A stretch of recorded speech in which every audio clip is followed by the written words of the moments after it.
This is a presentation of Northeast Streaming Sports.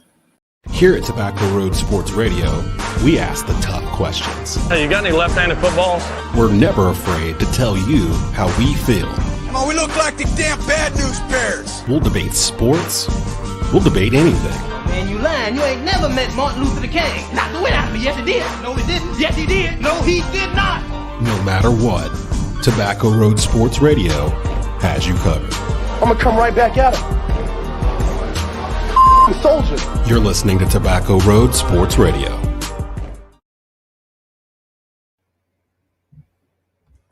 You are watching Frankly Speaking Sports, live from Charlotte, North Carolina.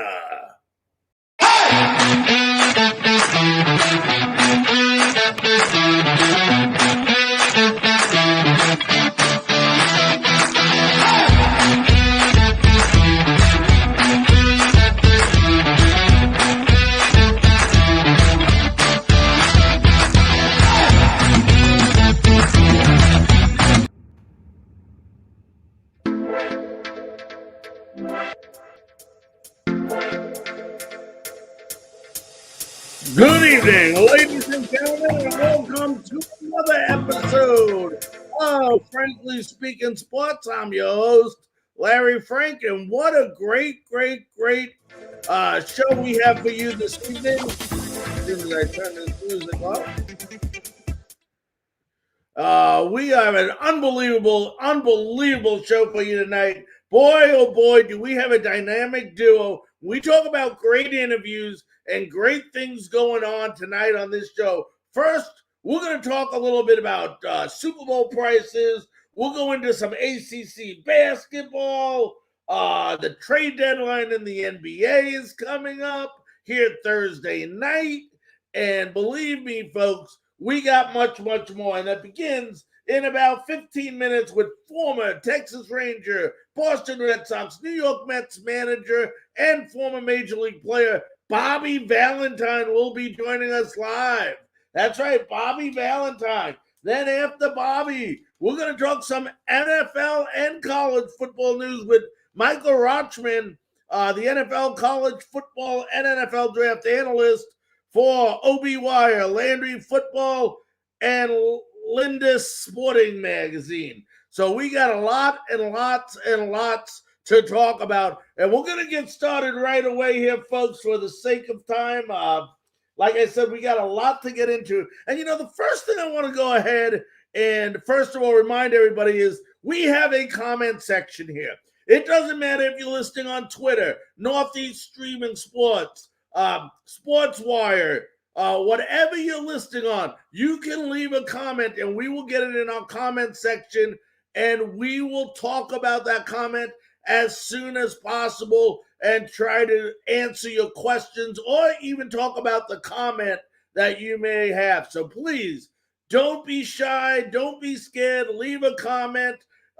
It'll be well worth it and we'll get to it, like I said, as soon as we can. But today we're going to start out with something that's been irking me for a couple of years now.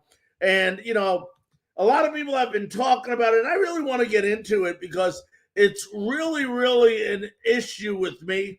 And I'll tell you why it's an issue with me. And for all you NFL football fans that are out there, it should be an issue for you too, especially if you're season ticket holders for any NFL team that is out there. But when you look at some of these prices behind me, and guys, these are the prices going on the second market for the Super Bowl coming up this weekend in LA. And we're looking at 24,000 as high as that. Some, I think the lowest I see here is roughly 7,000.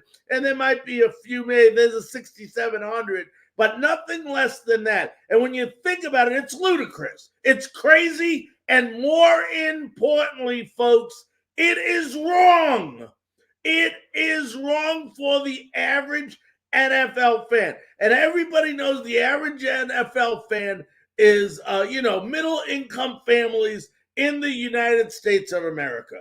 That's what it is. And they go ahead. And the reason why you get season tickets, obviously, is to secure a spot at the stadium during the game, but it's also to get a good deal on regular game tickets as well as playoff tickets. Now, I've had the honor of having season tickets before with the Jacksonville Jaguars and the Tampa Bay Buccaneers. And the year I had it with Jacksonville, I never remember. I always remember this. I got my season tickets, and in the first round, the wild card game, Jacksonville ended up playing the Buffalo Bills. That was the year Jacksonville went to the AFC Championship and almost defeated the New England Patriots in the AFC Championship, but did not.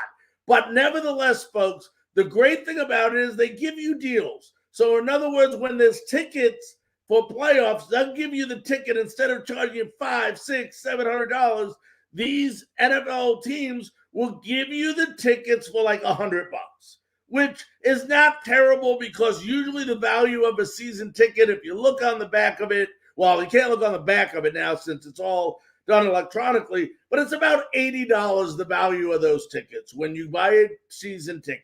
So they take care of you through each round of the playoffs all the way up to the championship game if your team should host it. But once the Super Bowl comes, it's screw you, the fans that have been taking care of us all year. Now the prices get jacked up. The corporate businesses who do not do anything throughout the year and who probably don't even show up to the games are now going to the games because it makes them look good. It's the prestige of going to the Super Bowl. So in the long run, who gets screwed over? Us, the fans. And, why should a fan that roots for a team, let's say if you're a Rams fan or Bengals fan, and for this argument, we'll talk Bengals fans, okay? You're a fan that, first of all, you have to travel to L.A. to see this game. That costs you money to begin with, okay? Then you got to get a hotel room and then, and whatever else you got to do while you're there. Now they want you to pay anywhere from $7,000 to $25,000 for a ticket. But aren't you the same fan that's been supporting this team the entire year? Yes, you are. And you deserve to be able to get Super Bowl tickets when your team plays in it at a reasonable price. And this is not something that's just this year, folks. This has been going on year after year after year, and it's got to be reckoned with. It's got to be taken care of. Why should someone like myself or someone like my friends in Cincinnati have to pay these high prices? The NFL should designate, if it sits the Coliseum, I couldn't even tell you how much it sits. I think it's $100,000. Don't quote me on that. But why can't you take 25,000 of the tickets or 30,000 of the tickets and sell it at a reasonable price to Bengal fans through the Bengal website, and the same thing for the Rams fan? Now, just so happens the Rams, like the Buccaneers did last year, are playing in their home stadium, so they have a little bit more, leniency because of they don't have to travel. But nevertheless, it's still not right, okay? These fans didn't have to travel all year. You need to take care of the fans that are taking care of your organization throughout the year. And once again, it's wrong. And it's not just, World Series in baseball, NBA championship in basketball, and so on. Why don't we take care of the people that take care of us? I never, ever understood that. And it's something that I want to share with you. I'd love to get some comments on it. I know everybody thinks the prices are ridiculous, but I'd love to get some feedback on it and hear what people have to say in regards to it. So please go ahead, leave some feedback. We'd love to hear it. But if you ask me, it's completely wrong. It's ludicrous. It's disturbing that the NFL would do something like this continuously and screw the fans, those individuals that have been going all year. And you know what, folks? I'm not saying the everyday fan who goes to a game here or goes to a game there.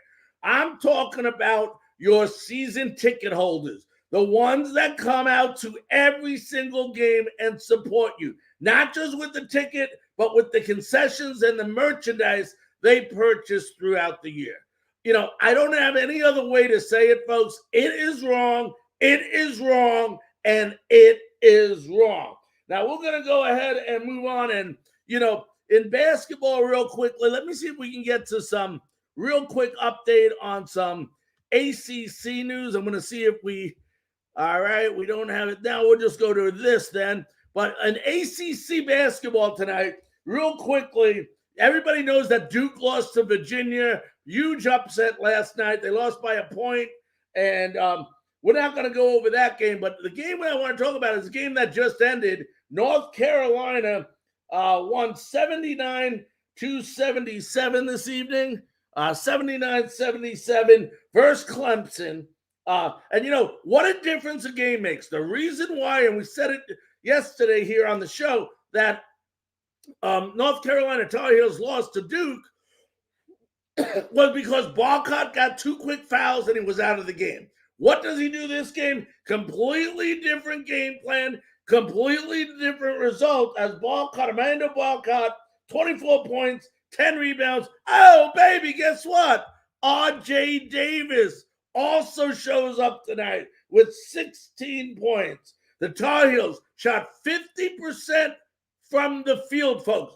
50%. That means half the shots they took went in. Where was that versus Duke? I don't know. Now, the Tar Heels also out-rebounded Clemson 35-27, overall 9-6 on the offensive boards.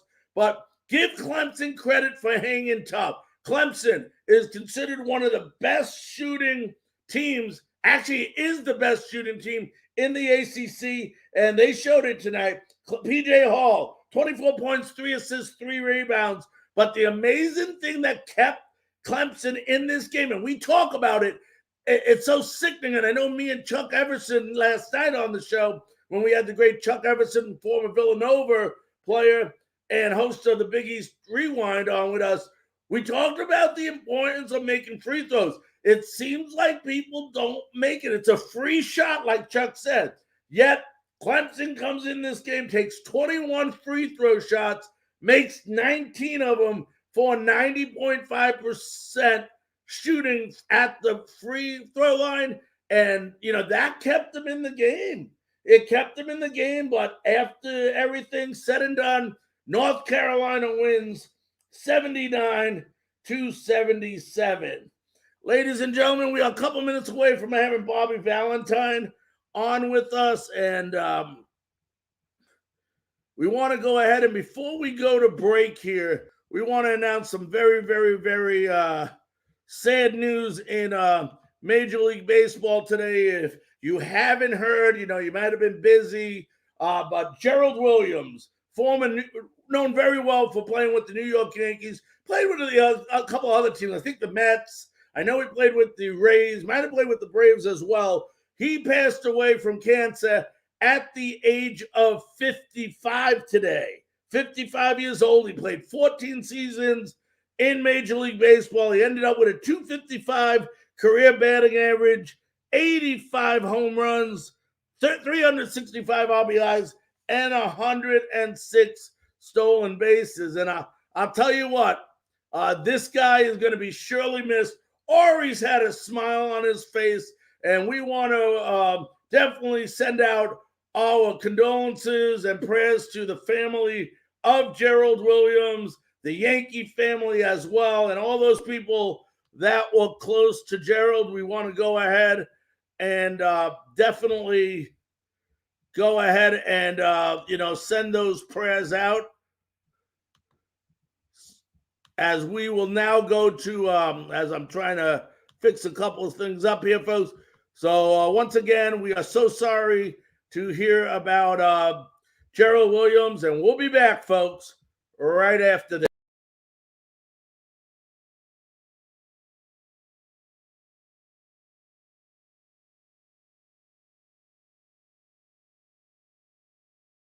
We love sports. Joe Louis, the greatest boxer ever lived. Not only do we love sports, but we love to debate sports. He was bad at catch play.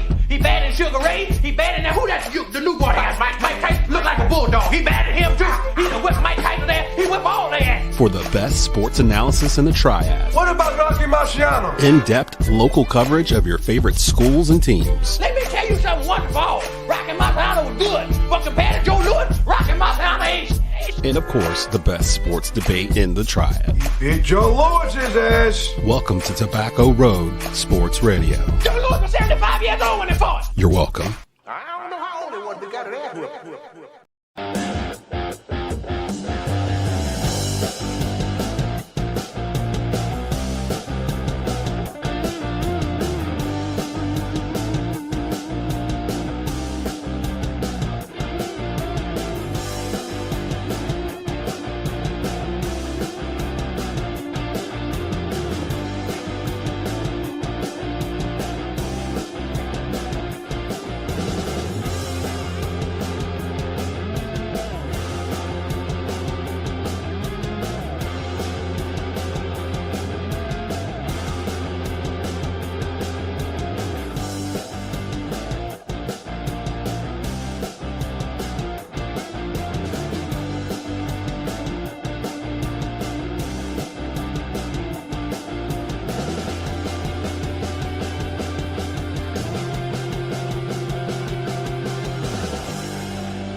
Ladies and gentlemen, welcome back to Frankly Speaking Sports. We are moments away from hopefully having on Bobby Valentine, former New York Met, Boston Red Sox, Texas Ranger manager.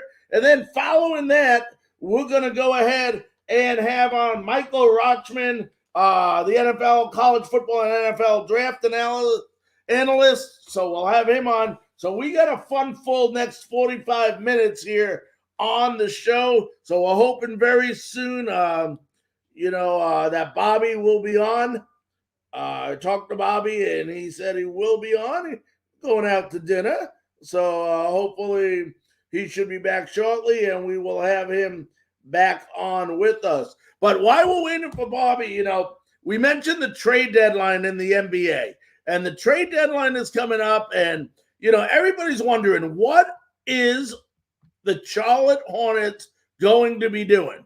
Are they going to be, looking to get a big man here, which now the Hornets have lost 5 games in a row, folks. 5 games in a row, and their shooting has gone dismal. Dismal.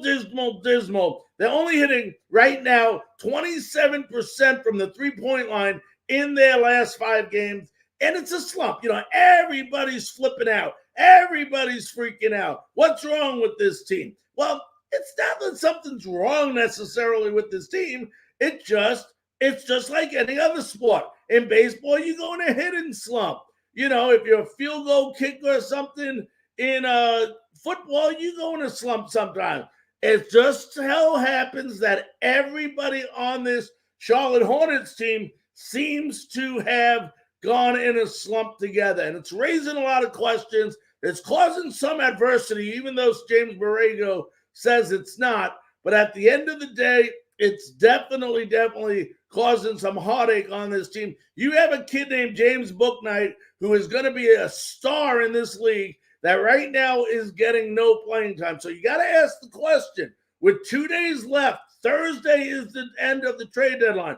Will the Hornets go ahead and maybe include James Bouknight in a trade to get a big man? You can see how much not having a big man present is hurting the Hornets right now. They live and die no matter what they say. They can say what they want, but it is proven in the last 5 games that they live and they die by the three-point shot. And, this is something that is hurting this team right now, and it's got to be corrected pretty quickly here. I wouldn't say it's in panic mode right now, but you got to start winning some of these games right now, and they're big games. Every single game the rest of the year is considered a big game no matter who you play. I believe they play the Bulls tomorrow night. So, that's going to be another tough game. But what will they do? There was a couple of big trades in the NBA today. So for those of you folks that want to catch up on it, go to our Twitter account. If you have a Twitter account, at Larry Frankus, that's with the U.S. at the end. And we'll go ahead and we will you can go ahead and see what trades those were. But some big trades. I know the Pacers and the Sacramento Kings had a huge trade with Sabonis going over to Sacramento. So some big games. Once again, folks, I want to remind you, we're hopefully moments away from having Bobby Valentine joining us. I'm trying to locate him right now and find out what is going on. But I know he had a prior engagement he was hoping to get out of on time. So we'll see. Fortunately, I don't have a way to contact Bobby, so I'm going to go right here with this. Last 2 nights, I don't know what's going on here. But hopefully Bobby will get it, and he'll be on shortly with us. If not, we still got another interview coming out with Michael Rochman. But let's go ahead while we wait for Bobby to go ahead and click on. Everyone's asking me, Larry, what do you think of this baseball lockout? What is going on with the baseball lockout? Do you think they're going to play? Do you think they're going to start on time? I said it yesterday on Twitter, and once again, for those of you folks that like our Twitter or are on Twitter, please go ahead and follow us on Twitter at Larry Frankus. That's with the U.S. at the end, because we give a lot of information, a lot of updates, and we retweet a lot of information from insiders around the world of sports where nobody else can get that information, or at least nobody goes ahead and tweets as much as we do with that stuff. So go ahead and join our Twitter account. Like I said, we're hopefully moments away from having Bobby Valentine here with us. I do apologize. We're not sure what's going on with Bobby right now, but as soon as we find out, you'll be the first to know when he hops on over here, as we have a lot to talk about with him. And then we're going to talk about Michael Rochman. But, when you look at this lockout, folks, I said it on Twitter. Everybody says we want to negotiate. We want to bargain. Yet, you know what? Nobody's negotiating and nobody is bargaining. So at the end of the day, why don't you just get the heads of both of these groups, the MLB owners and the MLB players, sit them in a room, lock the doors, and say, listen, we're not leaving till we come to a deal. But you know what? What I'm finding out over and over and over again, especially on the owner's side, they are the first one to complain. They are the first one to bitch. They are the first ones to cry when they lose money. Yet, spring training is one of their biggest money makers, okay? They want spring training baseball. The prices they charge for tickets down in Florida and in Arizona for spring training games surpass that of Major League Baseball regular season games. They should want this spring training to happen, yet they don't care, because the only thing they care about is themselves. They continue and continue and continue to show the fans of Major League Baseball that they are not important. They prove it over and over and over again. How many times has baseball been saved in the past 50 years? Whether it was Mark McGwire and Sammy Sosa, who saved baseball with that incredible home run chase. It was just incredible. Where was it when, the world was hurting real bad in 2001, right after 9/11?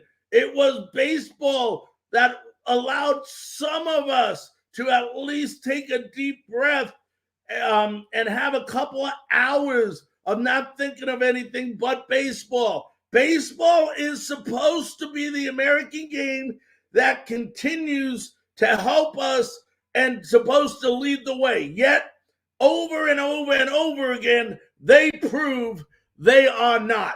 And it's wrong, and it's ridiculous. And, it happened 2 years ago with COVID. Instead of, and all the, if you remember, COVID happened, we had all the injustice going on in the world, with cops doing injustifiable things to individuals, and yet baseball had a chance to come back and to go ahead and start their season like the other sports were doing, and hopefully try to heal people at least to some degree, at least to some, mindset where they can at least look at something positive. But what does baseball do?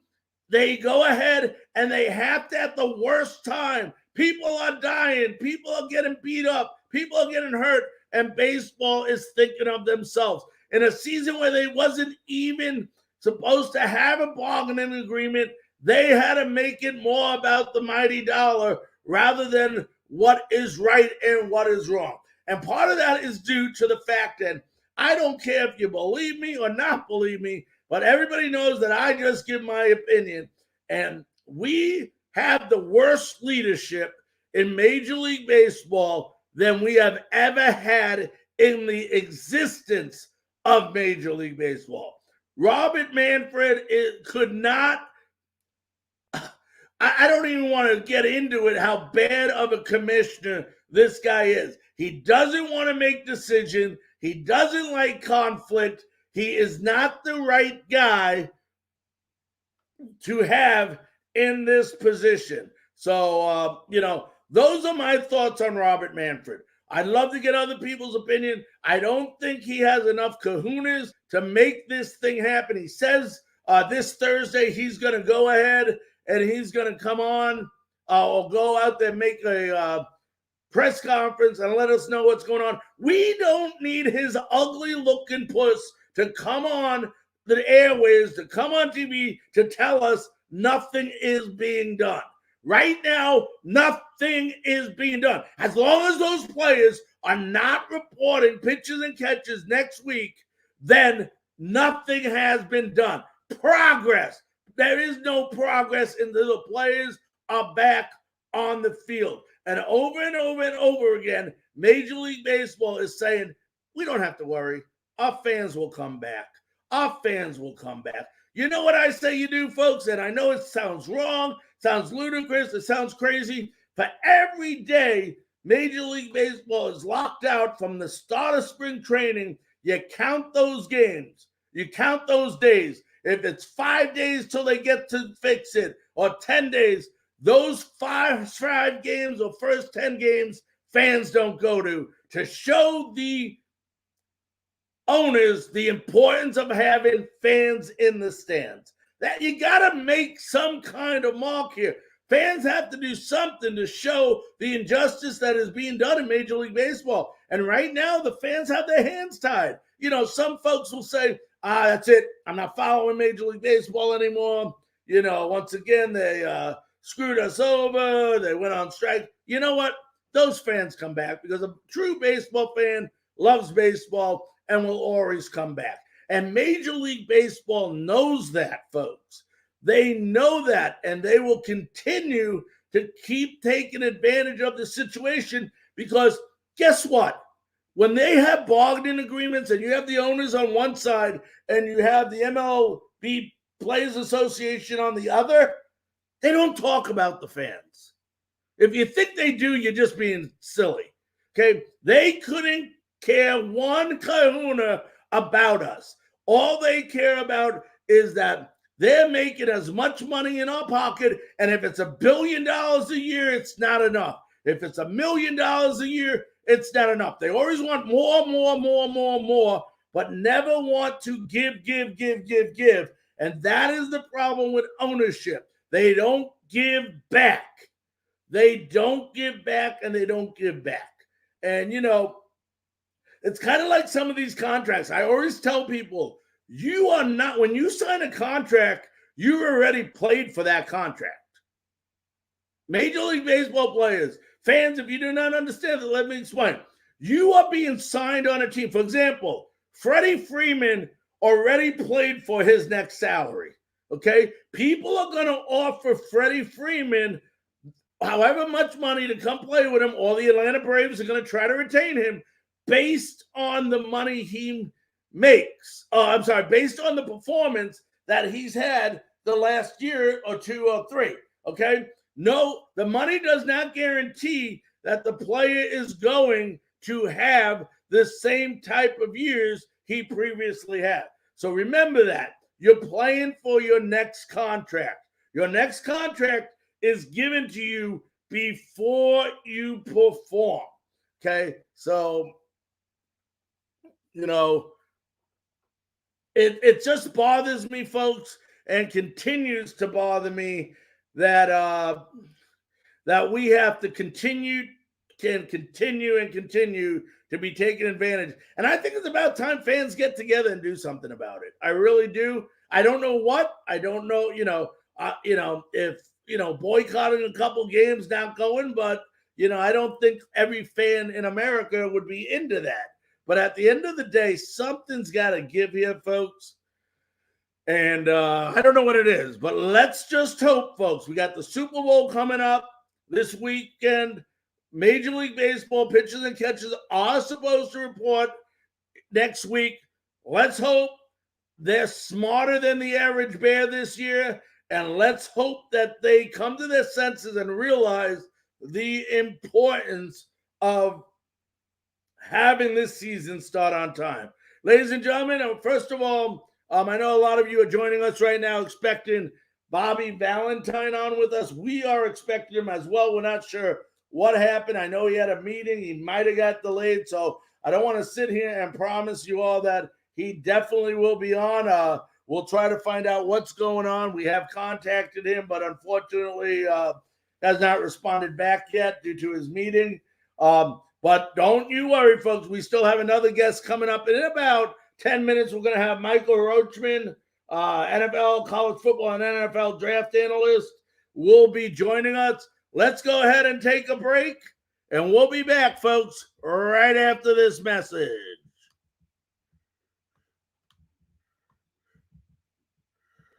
We love sports. Joe Louis, the greatest boxer ever lived. Not only do we love sports, but we love to debate sports. He was bad in Captain Clay. He bad in Sugar Ray. He bad in that. Who that? The new boy has. Mike Tyson look like a bulldog. He bad at him too.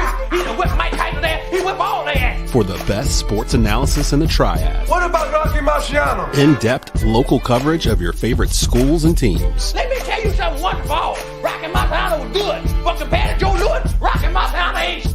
And of course, the best sports debate in the triad. Beat Joe Lewis's ass. Welcome to Tobacco Road Sports Radio. Joe Louis was 75 years old when he fought. You're welcome.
Ladies and gentlemen, welcome back to Frank Sports. I'm your host, Larry Frank, and, hopefully you're enjoying the show so far. I know a lot of you were expecting Bobby Valentine to come on today.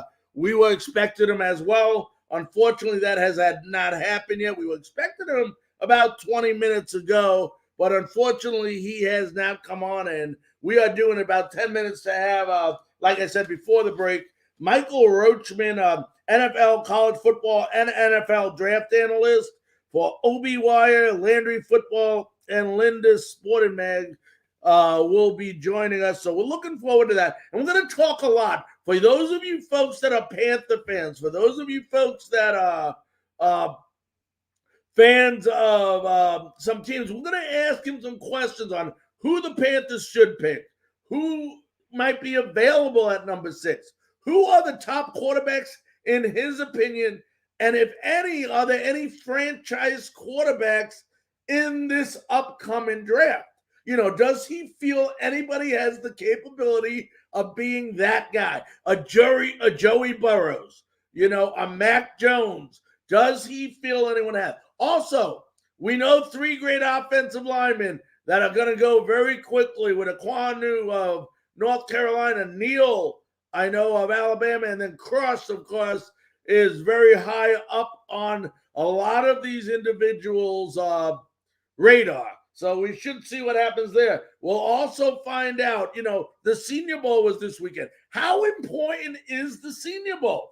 You know, I always love this question because I always wonder, the Senior Bowl, they make it seem like it tells a lot. I don't understand why and don't get me wrong, I love the Senior Bowl, love watching it, no discredit to it, okay? You know, the combines, I love watching these guys compete. I love seeing how fast they run, how strong they are. But at the end of the day, do they have enough film out there to see how these players play? And do they need all this extra stuff? You know, some people will say yes. Some people will say no. Some people decide not to go to the combines. Some people are thought less of for not going to the combines. So at the end of the day, you know, it's an unbelievable question. We got a lot to talk about with Michael, and we're going to get to Michael here in a quick minute here. Once again, for those of you that were expecting to see earlier Bobby Valentine, I do apologize for him not being on. I'm not sure what happened. And at the end of the day, folks, you know, I love all the people that come on my shows. But at the end of the day, if they don't, you know, come on for whatever reasons, we just hope that it's a reason that is not something that has happened bad to them. And we just hope the best for Bobby and hope everything is okay with Bobby. Well, ladies and gentlemen, I told you that we would have him on. I don't lie, as you all know. And we're going to introduce him here in a moment as I get my my handy-dandy computer ready here for him. Let's see. Let's go with this one today. Let's see if this background comes up. There we go. We'll put a little background up there with the Super Bowl. I know Michael knows a little bit about this. But ladies and gentlemen, it is my great honor, thrill, and pleasure to introduce to you, he's an analyst for the National Football League, college football, NFL draft at OB Wire, Lindsay Football, and Linda's Sports Mag. Let's welcome in Michael Rochman. Michael, how you doing? Doing all right. How about yourself? I'm doing great. First of all, I want to thank you so very, very much for joining us here on Frankly Speaking Sports. I'm really glad to have you, and we definitely have, in a short amount of time, a lot of information we want to try to get out of you if we can, Michael. Oh, yeah, absolutely. I'm here for all of it. So feel free to ask whatever, and I'll try to answer as best as possible. Michael, you know, the Senior Bowl was this weekend, and, you know, they make a big deal out of it. And I want to ask you a question, and I'd love to get your opinion on it. What was, if any, surprises, disappointments, and who maybe caught the attention of people's eyes that have not previously, and who maybe lost a little bit of attention, if any, from this game? Yeah, so I think the big name that you have to talk about for the most attention was Malik Willis. When it came to this quarterback class, there's a lot of questions surrounding everyone in this position. You know, Kenny Pickett, Malik Willis, Carson Strong, Sam Howell, they were all guys that were being pitched as a potential number one quarterback in this class, but no one really had a set in stone answer. But Malik Willis really kind of did a wonderful job at kind of setting himself apart from the rest of his class, demonstrating his wonderful tools. There's still a lot of rawness to his game. I think there's a lot that needs to be developed, but I think he really did a great job of kind of setting himself apart in terms of what he has to offer compared to the rest of the quarterbacks in this class. Some guys that maybe struggled a little bit. Tyler Smith out of Tulsa had some bad reps. I think that's going to hurt him a little bit, especially when he was on the fence about entering the draft in the first place. So I think that's somewhere now maybe some teams are going to say, yeah, I mean, I think he maybe should have went back. There's still a lot of growth and still a lot of time to kind of make up that ground that maybe he lost. And 1 week isn't going to set anyone, from being highly draftable to all the way down to undrafted unless they do something that's just absolutely off the walls berserk. But really, it was a great opportunity for a lot of young guys to get in contact with teams, get their name out there. And one more person that I really want to shout out is Christian Watson, the wide receiver out of North Dakota State, was a last-minute addition to the roster, and he was really able to put out some wonderful performances. A lot of media companies had him as their receiver of the week, so it was just capitalizing on the opportunity, and Christian Watson did a wonderful job of doing that. Michael, I always wondered about this, and I understand it, and I love watching the combines that are going to be coming up. We got about a little over 2 months to the NFL draft. You see these guys play throughout the year. They play 11, 12, maybe more games if they get in a bowl game.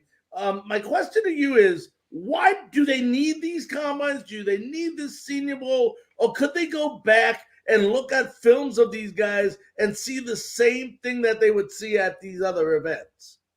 Yeah, I think for a lot of teams, the combine testing isn't as big a deal as a lot of people may make it out to be. They have so much technology now to where they can kind of get the idea of how fast a player will be running that 40-yard span in game speed and game opportunities to where they aren't really questioning, if someone runs a 4.6, but in their mind they're a very fast player, they're going to say, okay, he's not a process type runner. He's just a game speed type of guy, and they aren't going to make much of it. A lot of teams don't really look at, the 40-yard dash or some of the other testing drills as set in stone things for some of these players, but I think a lot of it is just the opportunity to get to speak with these teams. A lot of these teams really can only rely on the connections that they have to these colleges. So if Nick Saban at Alabama and he tells you, oh, this guy's pretty good, he's a nice teammate, you're going to want him. Yeah, that's great. But at the same time, connection is the biggest thing. So getting to talk to these guys, getting to sit in a room, really kind of push their buttons, interview them as much as you can, and figure out everything you can about them to where you feel comfortable drafting them. I think that's the biggest aspect of all of these events. We're talking Michael Rochman, NFL college football, NFL draft analyst at OB Wire, Landry Football, and Linda Sportsman. I hope I got your last name right. I've been trying here. Is it Rochman? Oh, it's Rochman, but no worries. Rochman. I've heard it all okay, before. It's a K. Yeah. Okay. Just like Brockman, except with, I got you. Okay, Rochman. That's easy enough. Let me ask you this. When you look at, people talk about the NFL draft, and do you go after your position? Do you go after, what do you go after? But if I have to ask you, who is the best athlete of anyone in this NFL draft, who will it be?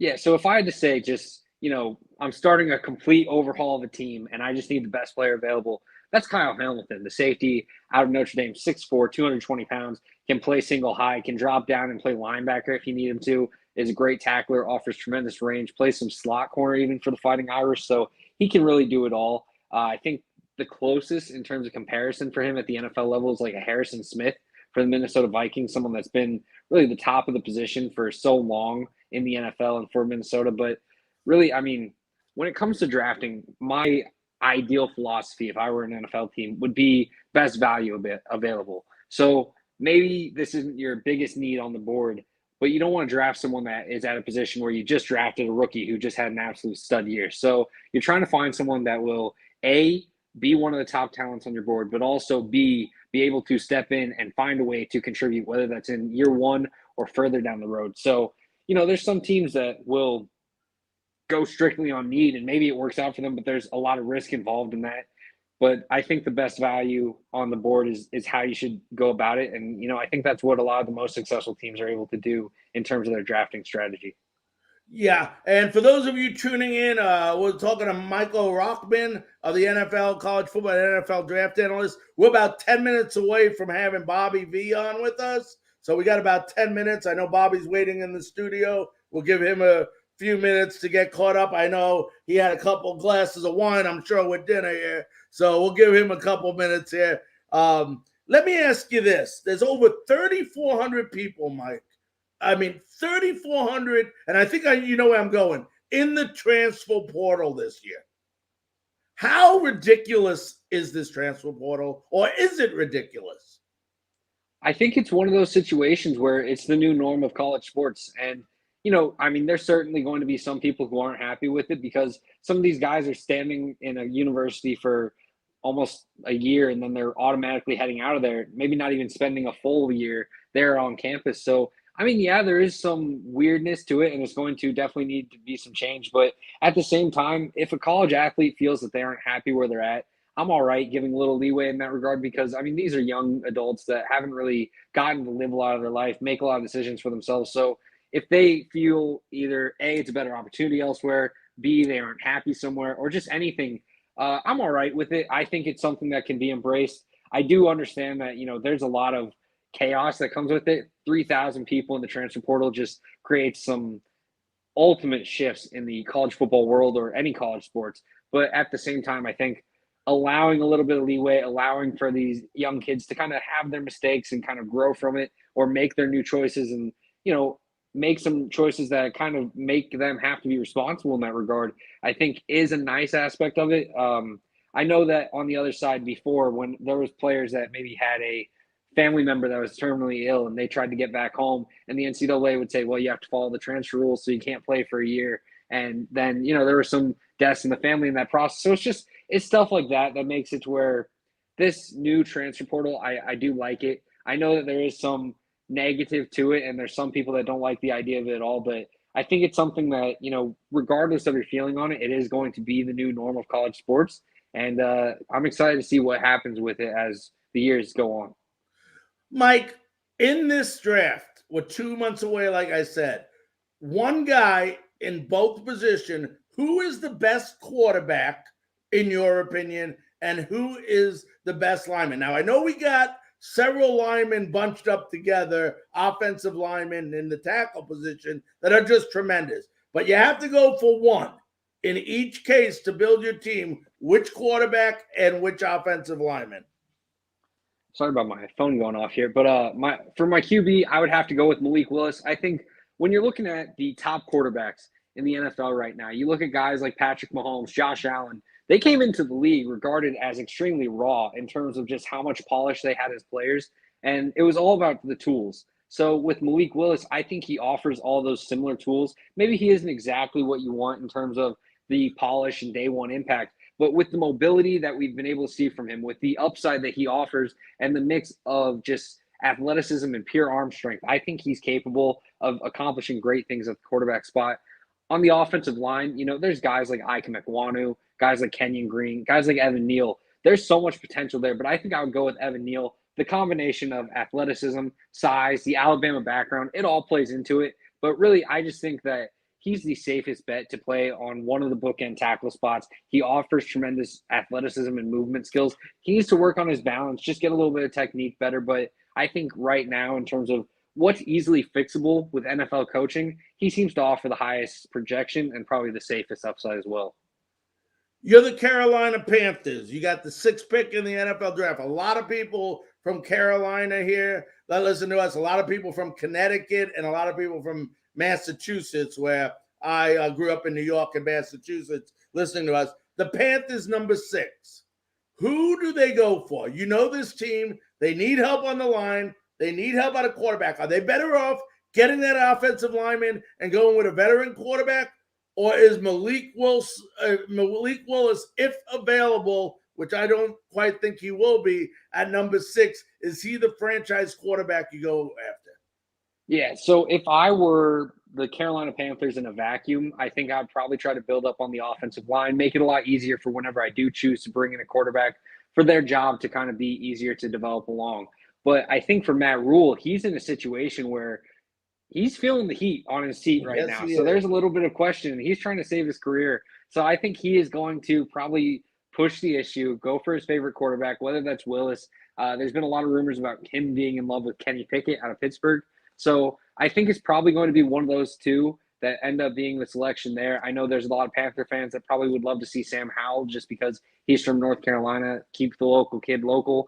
But ultimately, I mean, I would be surprised if they don't go quarterback just because I think Rule is feeling a little bit of the heat in this decision. And I think if you have a young, promising QB, it's easier to buy another year of time as a head coach as compared to, if you get a young offensive lineman, that's great. But if the passing game never gets going, then it's easy to kind of cut ties with your head coach. Aaron Rodgers, everybody's talking, will he be in a Packers uniform or not? But I want to ask you a weird question. And I talked to another writer like yourself, and he was amazed that, I guess he didn't put this together, but it's just a thought. I'm not saying this will happen, but I want to get your opinion on this. Ben McAdoo was the quarterback coach for Aaron Rodgers at the beginning in Green Bay. James Campen, the offensive line coach, was the coach when guess who played in Green Bay? Aaron Rodgers. Is there any prayer or chance that the Carolina Panthers could go ahead and set up a reunion with these two guys? Yeah, I think absolutely. And I know that there's still going to be the question of, is Aaron Rodgers just completely open to going anywhere? But I do think Carolina has some enticing pieces. You look at DJ Moore and Robbie Anderson. Those are promising receivers. Christian McCaffrey, when healthy, is one of the best running backs in the league. While the defense is really young, they've actually performed extremely well. J.C. Horn looks like a superstar corner in the making. I think that, we're seeing it with the Panthers and the Broncos as two teams that have kind of added some Aaron Rodgers familiar pieces. I wouldn't be surprised if the Panthers are all in on trying to get Rodgers because we saw them try to go for Deshaun Watson in terms of what we've heard from rumors. They were making offers. They were willing to kind of take the risk and try to trade for him. I think they want a QB that puts them over the top, and it's a lot easier to find that in a proven veteran than it is trying to test your luck in the NFL draft. All right, Michael, last question before I let you run here. Super Bowl's coming up this Sunday. Joey Burrow's been an incredible story the first 2 years of his career. Matthew Stafford's been a great story this year. Real quickly, just like to, we got about a minute left here. What is your synopsis of this game coming up on Sunday, and who do you think will prevail? Yeah, I think all the momentums with Cincinnati, they kind of remind me of that Carolina-led team that made the Super Bowl against Denver, but it's tough to pick against the Rams. I'm going with the Rams in this one. I think Cincinnati has a lot of young promise, and I wouldn't be surprised if they're back very soon in the Super Bowl situation. But I think the Rams have too much momentum, too many star pieces. That's going to push them over the top. I really like how a lot of these other pieces that maybe are viewed as lesser value are still stepping up and really performing as well as they are. I do love Cincinnati, and I'll be happy with whoever wins the Super Bowl because I think both teams are fairly rootable for, but I'm going with the Rams in this one. All right, Michael, we'd love to have you back on sometime near the draft to get some more updated opinions on what you think may happen. So we'd love to have you back, but we want to thank you so very, very much for taking time out of your busy schedule to join us tonight on Frankly Speaking Sports. Thank you for having me. I really appreciate it. And yeah, just ask me anytime and I'll be able to come on here. All right, my friend, stay safe and enjoy the Super Bowl. I appreciate it. You too.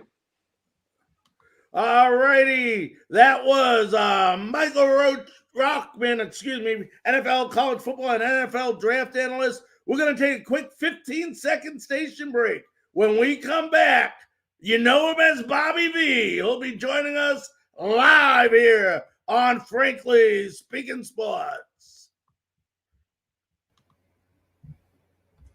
You are watching Frankly Speaking Sports live from Charlotte, North Carolina.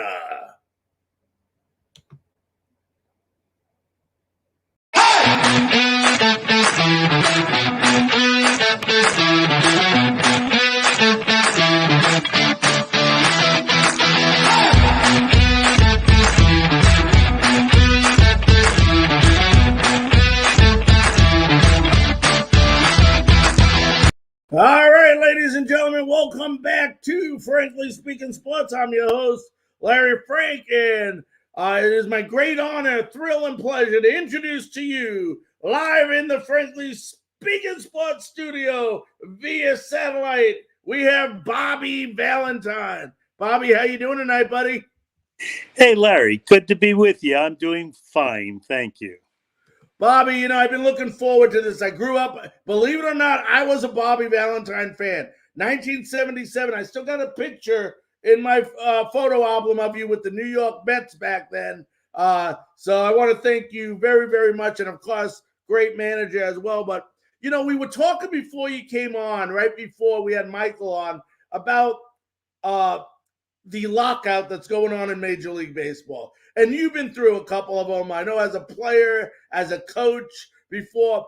What are the type of things, especially at the beginning of the season, which I believe in 72 when you were with the Dodgers, there was a strike back then.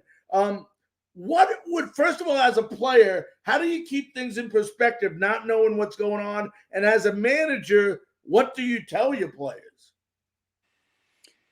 Well, Larry, good to be with you. I'll tell you, times have changed. So, you have to remember 1972, I was a player rep at the time. I went down to be one of the voters on the first CBA ever with Marvin Miller negotiating for the players' side and the owners having a hard stance on their side. And what we did is we would leave this room where all the player reps were after hearing Marvin and the executive council tell us what's going to be presented to the owners. And we go to the payphones in the lobby of the hotel, and all the payphones were all jammed up, and we'd call our players who were stationed in the different cities around America, where they would hold the phone out so that they could hear from the earpiece of the phone what we were saying. Times have changed, okay? So the players are informed. Everything that the council wants them to be informed of. And the owners are also informed because they had no way of knowing, the entire group, what was being negotiated on their behalf. So, right now, this situation is just, basic negotiations 101. Let's see if they're going to blink. You got to get to that hour, whatever hour it is, the 11th hour, the 10th hour, the 9th hour. You got to get to that witching hour where the players start to get antsy and the owners are wondering when they're going to start making their money. And you got to see who blinks. And if one of the sides blinks, they're going to lose a little in negotiation. If neither side blinks, they have to go to mediation, which has already been proposed by the owners to make the fans think that they're the good guys. You understand, it's all negotiation posturing at this time.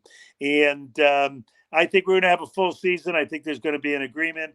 I think there's some sticky stuff in the waters, especially what's happening in your world, Larry, this streaming world.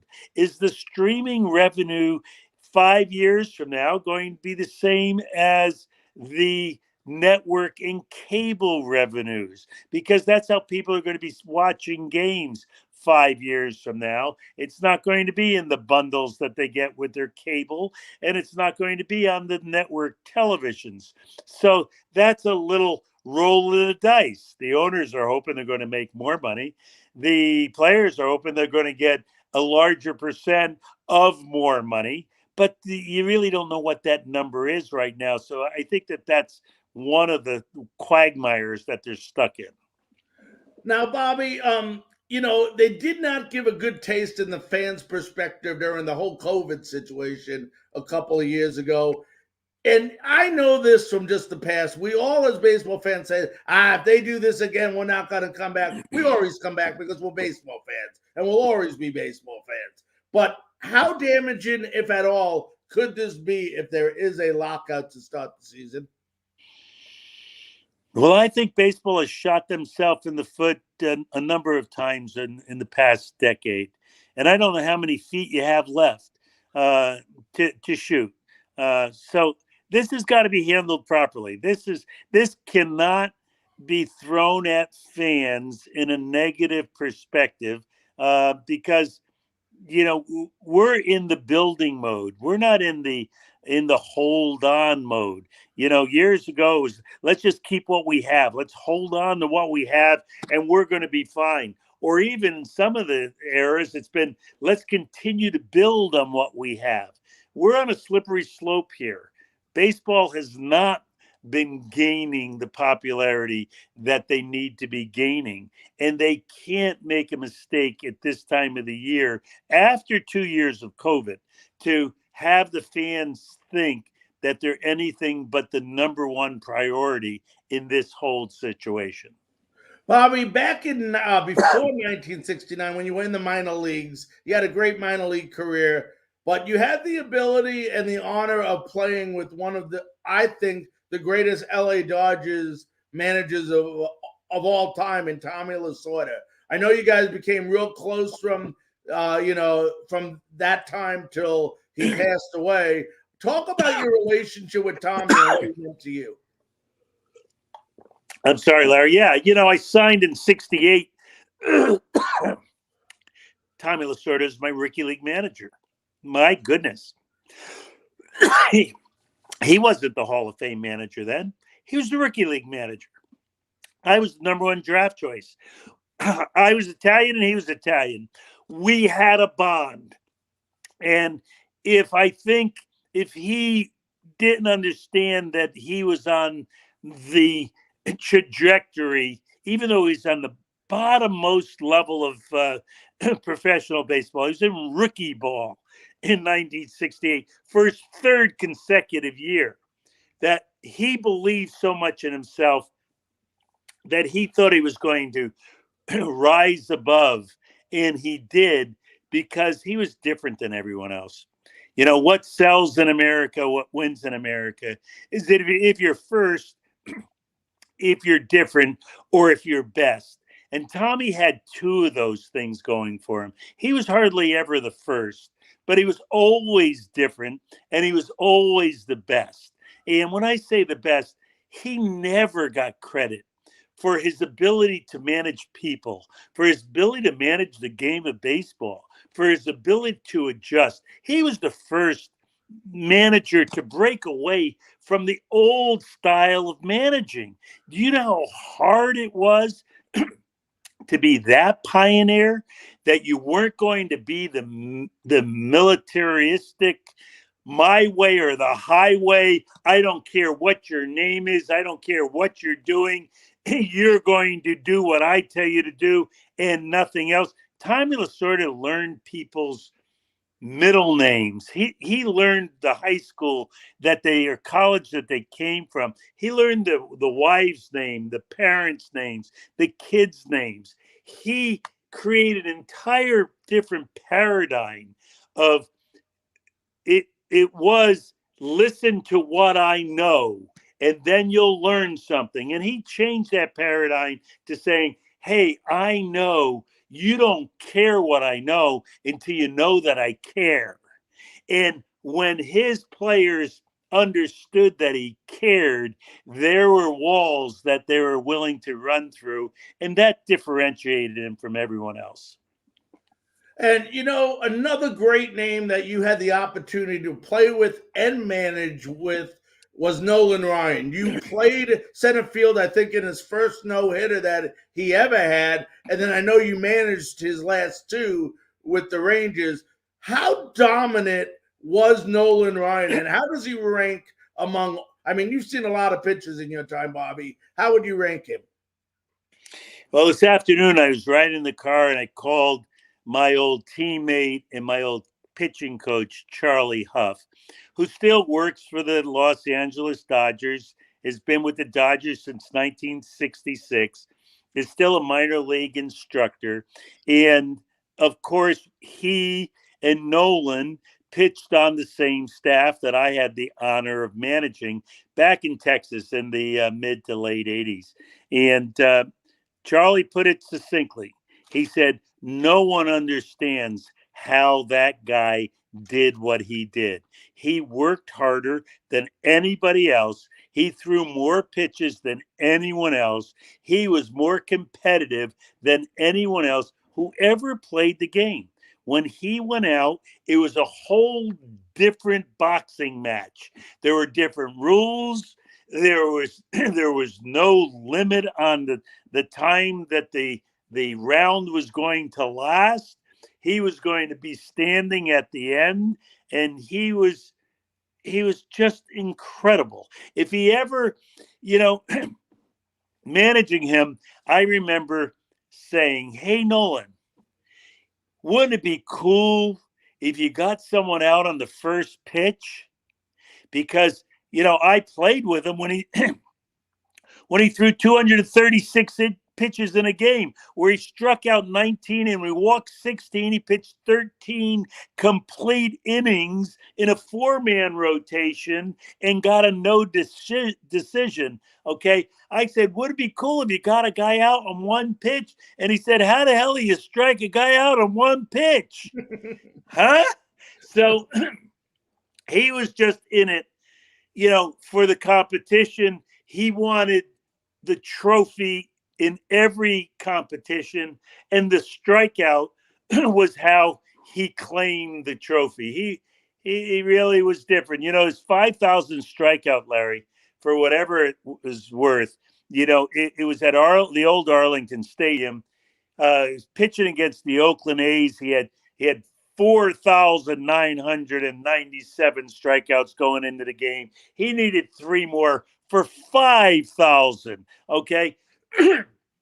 4,000 was reached by no one other than Steve Carlton, I guess. And now he's going for 5,000.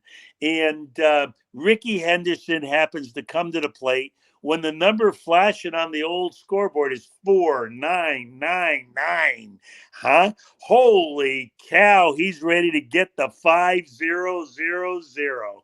And the count went to 3-2.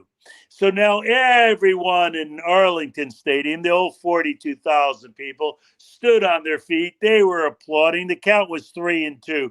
They thought they all were ready to see history, and they all wanted to capture it in a Kodak moment. So they had most of them had their little brownie cameras that you remember, with the throwaway camera that you took the film over to the drugstore to develop the reel. And as he wound up to throw this pitch, which he threw 97 miles an hour up in the strike zone, because he was going to get his 5,000 strikeout on his fastball. Well, as he threw that pitch and it left his hand, all 42,000 people flashed their flash bulb to catch a Kodak moment. And the entire stadium went up in a flash of light. It knocked me off of the top step that I was standing on. I was totally unaware of what was going to happen, and it surprised the hell out of me. As the pitch came in, one of the great athletic feats of all time occurred, and that was Ricky Henderson swung at that ball coming in the flash bulb backdrop, and he fouled off the pitch. It was incredible. And Nolan got the ball back from the umpire, walked behind the mound, rubbed it up a little, got back on the mound, stared in, nodded head that he was going to throw another fastball that everyone, including Ricky, knew he was going to throw. And he threw a 97-mile-an-hour fastball about bell tie, a little away, that Ricky swung and missed that for number 5,000. Nolan Ryan was amazing. Now, on one of the most, what they call in New York anyway, Bobby, infamous nights, it was near the trade deadline. Dave Kingman goes, a very popular player who I knew real well in New York, gets traded to San Diego for you. But that wasn't the part that was most infamous that night. On that same night, everyone's pitching idol, Tom Seaver, was traded to Cincinnati. How tough was it for you to come to the game after all that happening and have to play baseball? Well, yeah, at the time, It was no big deal for me. I didn't know what was going on with the New York Mets. I was hanging out with the San Diego Padres. I had just bought my first house. The drapes just came in. I was living in a beautiful place in San Diego. I was married. I was excited about being with the team. I had played the entire AAA season the year before with the San Diego Padres AAA team in Hawaii, and I earned a spot on this team. And it's June 15th. And I have the general manager, Buzzy Bavasi, call me on the phone and says, "Hey, kid, I got good news for you. I know you always wanted to be in New York, and we got a trade for you to go to New York." And let it be told, I was a Yankee fan most of my life, and my heart skipped a beat thinking I was getting traded to the Yankees. And then his next breath, he said, "And you need to meet the New York Mets in Pittsburgh tomorrow night." And I went, "Oh my." And I had no idea that it was the Midnight Massacre. I had no idea that M. Donald Grant and Tom Seaver and Dick Young were having the trials and tribulations that they were having that led to the franchise, Tom Seaver being traded to Cincinnati for 5 players. But I was involved in the trade for Dave Kingman on the same day. And for the next week, it took me an entire week to really grasp the enormity of what happened in a franchise's history on that, June 15th, 1977. Well, you got to see the demise of a franchise, but you came back as a manager and saw a resurgence of a franchise. Talk about your time coming back to the Mets as a manager. First 2 years making the playoffs, made the World Series. Talk about how special that was. Well, it was special, but as I say in my book, Valentine's Way, and I tell it a pretty good story, there was a lot of water that went over the dam before 1999 and 2000 with me in the Mets, including me managing in their minor leagues, coming back and thinking I was going to be the manager of the major league team and only getting a minor league job when I came back from Japan. And then, replacing Dallas Green and finding probably as weird a situation as there ever had been until maybe I got to Boston in 2012, where it was total dysfunctionality, that players weren't responsible for what they were doing. Ownership was totally disconnected from what was going on. The press was very aggressively negative against the players and the individual players on the team. And that was a weird situation when I took over in 1996, because things just weren't going the way they were supposed to be going. But we straightened the ship out. 99. The favorite team I ever managed, or one of the most favorite teams, got to that game 6 of the National League Championship Series and made the playoffs. And the next year we made the playoffs again, went to the World Series and played those 5 very exciting games against the Yankees, but came up short. But those were great times in Met history. We turned the franchise around, and when I say turned around, from 1988 to 1998, there wasn't a lot of joy in Mudville. Right. I want to show you something, and hopefully you can see this. And I always wanted to ask you this: what was going through your mind when you went in the dugout and you saw this? Let me see if I can pull this up for you, Bobby. I think I have it right. Yeah, you got it. I know what it is. Yeah. So I was trying to bring a little levity to a group that, this is the other one. No, this is the other one. The home run. This is nice. Yeah. Nope, actually this isn't. What this is, Bobby, I'm just going to try to turn the volume off. There we go. This is when he threw the bat. Can you see that? Oh, yeah. Yeah, when Roger, yeah. Yeah, that was, It was regretful. Roger finally made the pitch that he wanted to make against Mike. Mike owned Roger. He tried to throw that fastball inside to him a number of times. Often, Mike would just raise his arms and take it as a ball, and then get the next pitch or maybe even two pitches later, get the pitch out over the plate and hit a rocket against Rocket.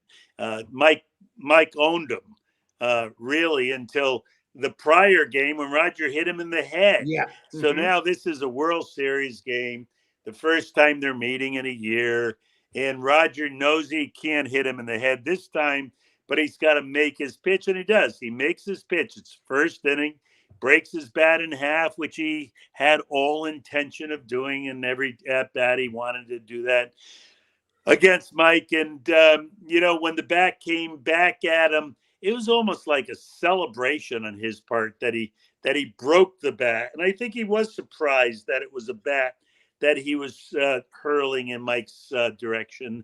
And it was just one of the most bizarre situations I've ever been involved in. Do you think he was throwing the bat at Mike, or was he throwing it just out? It's something that's, 20 ounces or so. I mean, how do you throw it where it's going to mean anything? He threw it in Mike's direction.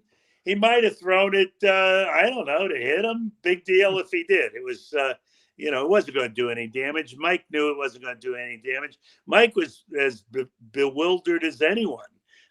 One, that he didn't know where the ball went. Two, that his bat broke in half where he was embarrassed. And three, that Roger was acting like an idiot. It wasn't a really good place to act properly in. Yeah, and Bobby, as you know, 2001, 9/11 happens. Pretty much the world stops. And then baseball starts again. And you just mentioned it a couple seconds ago. You thought it was the home run that Mike Piazza did, but it seemed like, and I'll never forget that night. Never forget that night. Yeah. It seemed like everybody had just let air out, let their breath out, and it was almost like a healing process that was going on. What was it like? You were there. I mean, I know on TV, it sounded so loud at that stadium when Mike hit that home run. What do you remember about that? Yeah, well, it was loud. It was a loud sound of the crack of the bat, and then the sound of the cheering, kept getting louder as he ran around the bases. No one knew how to act. That was an amazing day. It was an amazing event, and I guess it was just meant to happen that way, and I'm so glad that it did. I want to ask you about Japan. We got a couple more questions for you, Bobby, but I've talked to people, former major league players that have played in Japan. You had the privilege of managing in Japan, winning championship. What was the main difference for you as a manager when you went to Japan? What was the major difference in the game of baseball? Was it fundamentals? I mean, what was it that you noticed right away that you said, wow, that's completely different from Major League Baseball? Nothing during the game, Larry. It was a different language. It was, different fandom. There's different sounds in the ballpark. There's cheering all the time. The surfaces were a little different because they still played on AstroTurf, and most of that was gone out of the MLB game. And if it wasn't AstroTurf, most places had all skin infield.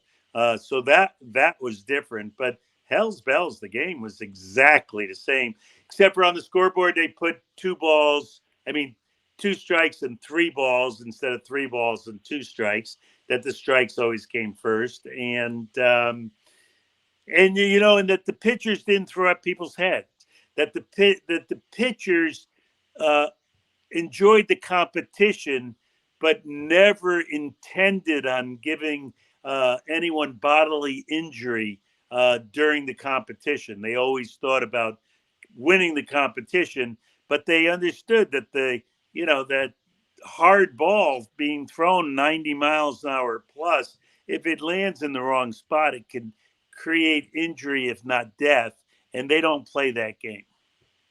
Now, Bobby, you mentioned a little earlier, very briefly, about your time in Boston. And I remember the day you got hired there. I was so excited. I had lived in New York. I lived in Boston. Then I moved to Tampa for the rest of my life. But I remembered it, and I said, damn, this would be a perfect fit, getting Bobby Valentine here. And things didn't work out. But for me, as an individual looking from the outside in, it almost looked like it. I know it's funny to say, but the era of players took over. And what I mean by that is we're in a different time where people are more sensitive than they used to be. What was the major issue with the, with the unsuccessfulness in Boston with the players? You only managed 1 year there. What did you find to be more difficult than in your past experience with the Rangers and the Mets? It wasn't so much different. When I got to the Rangers, I had to weed out the weak.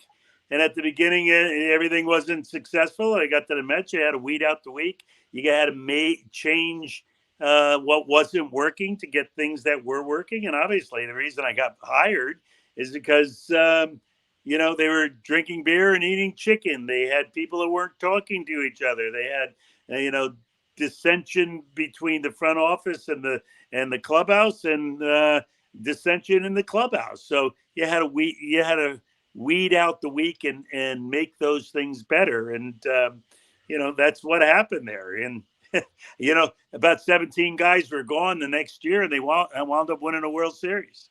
Yeah, you're right. They did. Tony La Russa, Dusty Baker, two what I call old school managers, still having a lot of success in Major League Baseball. You're an old school manager. Does old school baseball still work in Major League Baseball, and will it always work? And the second part of that question is analytics overused? Okay, so I was new school as far as those guys were concerned. I was a little younger, and I was always doing things differently, trying to think outside the box when I was competing against Tony and Dusty and their friends and their peers and all that good stuff. But, I think that Dusty was a lot more old school than Tony, and Tony was a lot more old school than I was. But, baseball is baseball. And, if you get someone who's in the right situation with the right people, it can click. And so it's not about, I don't know what old school is necessarily. It's kind of like I hear this stupid term of small ball. Small ball is just baseball. You do those things to play baseball. If you want to do home run derby and strikeout derby, then you just think about striking people out and hitting home runs. But, baseball is the same game, and it depends on what lens you're looking at it through. All right, before I let you run, I have to show you this, and I got to laugh with you. I have a laugh before I let you go, but please explain to me what you were thinking here, because I love this. I just thought this was the funniest thing I've ever seen, and I remember watching this game. Thanks. Go ahead and talk once about again, for that, you're going to have all your friends and yourself and all your viewers look at Valentine's Way, the book that I came out with. I in detail explained what was going on there. I was bringing a little levity to the team and trying to win a ball game, and it happened to work. Well, good. I loved it, man. Don't get me wrong. Well, listen, my friend, I want to thank you so very, very much for taking time out of your schedule to join me on Frankly Speaking Sports today. Speak frankly at all times. Thanks, Larry. Talk to you soon. Thanks for letting me be on. All right. Stay safe. See you, man. All right. That was Bobby Valentine, former Texas Ranger, New York Met, and Boston Red Sox manager. I know we went a little bit late today. I want to thank my friends on SportsWire for allowing us to be on later, and of course, Northeast Streaming Sports and all our other networks. Want to remind you, tomorrow night, folks, it's Super Bowl this weekend, and we're not going to disappoint. As of now, we definitely have Jeff Chadiha, NFL media and NFL network reporter, will be joining us live starting at 9 p.m. Eastern Time. On behalf of all of us here at Frankly Speaking Sports, we want to thank Bobby Valentine. We want to thank Michael Rochman, for coming on tonight and being on with us. And we want to wish everybody a good night, and we'll see you tomorrow on Frankly Speaking Sport.